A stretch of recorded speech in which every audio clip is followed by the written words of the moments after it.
Join me weekly for Experience Galveston for ideas of what to see and do on beautiful Galveston Island. Today on Experience Galveston, we're meeting with Pat Jacoki at the Galveston Art League to learn more about what they offer and their history. Pat, for people that aren't familiar with the Galveston Art League, when was it started and what does the Galveston Art League offer to residents and visitors? Well, let's see, it started in 1914 when 7 women got together and decided that Galveston didn't have any art on the walls because it had all been washed away in 1900, and that children especially really needed art on the wall in order to admire beauty. That was their big thing, admire beauty. The original goals of the organization were to provide a place for Galveston artists to show their work, to provide a place for people who lived around Galveston to see beautiful works of art, and to have children exposed to art at an early age. And those have been our defining purposes ever since. It's what we do. Well, and one of the things that a dramatic change over the years is that you now have your own building. And I mean, for many years, you exhibited in different locations across the island. I was reading, including City Hall and banks and so forth, and even Rosenberg Library. And Yeah. I remember that. When I was a child, I remember the Galveston Art League exhibit at Rosenberg Library. We exhibited at Rosenberg for almost 30 years. So we left in 2004. We leased this place, saved up our money, and in 2008 we bought it just a few months before Ike came in. And a fellow who lived across the street in one of the lofts said that he saw the windows go down, the water come in, and the art bounce out. We'll have our marker up there on the wall.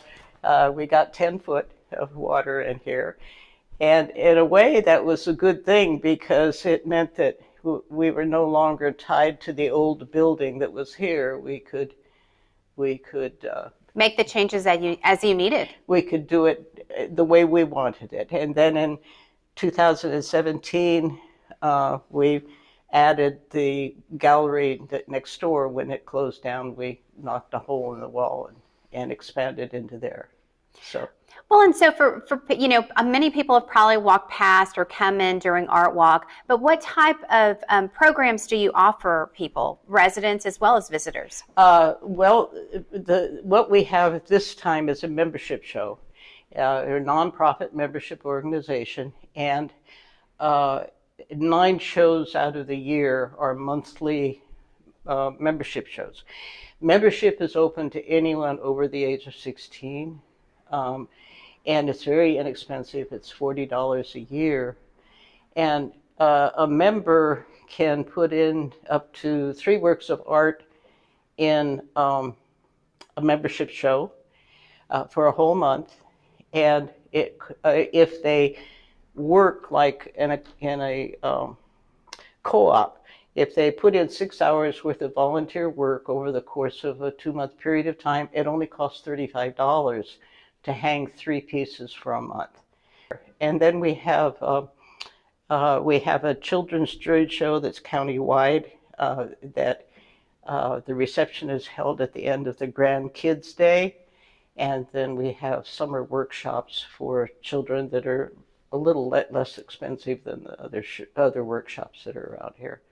So it's a great way for artists to get exposure for their art in a public venue that is right here on Postoffice Street. Right. I mean, that's one thing about the library versus this location is this, Postoffice Street is the center of arts and culture here in Galveston. So what a great location. Well, where can people get more information about the Galveston Art League? Well, they can go onto our website. We have a new website. We have a new logo. We have a new website, which is galvestonartleague.com. And it has information there on how to become a member and on the events, the days of changeover when End of the month, all of the pieces that are here will go down, and in 48 hours, all new pieces will come up. Oh, which reminds me that next month is a juried show, and the juried shows, we have 3 of them a year.